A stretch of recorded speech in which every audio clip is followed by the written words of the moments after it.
Hello বন্ধুরা, কেমন আছো সবাই? আমার নতুন একটা মিনি ভ্লগে তোমাদের সবাইকে স্বাগত।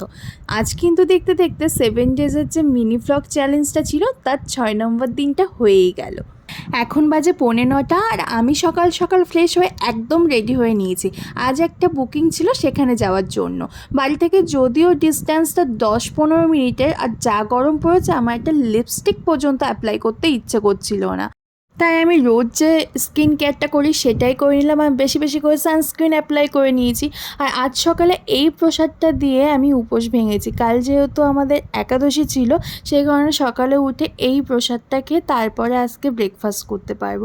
তারপর যথারীতি সব সময়ের মতো বাবাই আমাদেরকে ডেস্টিনেশনে দিয়ে এসে। আর এই দেখো, ইনি তো ব্যাগ মোটে কাজ ছাড়াই করে না, আমাকে তো ব্যাগ কখনো নিতেই দেয় না, সবসময় ইনিই নেয়।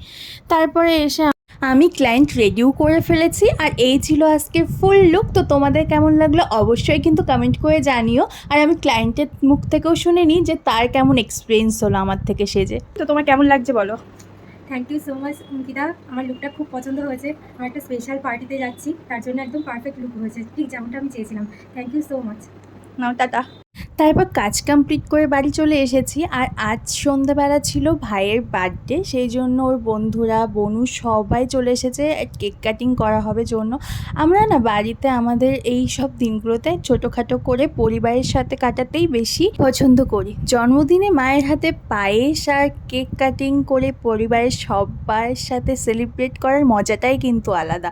যতই রেস্টুরেন্ট যায় আর যেখানেই যায় না কেন, এর একটা আলাদা রকমই অনুভূতি আছে।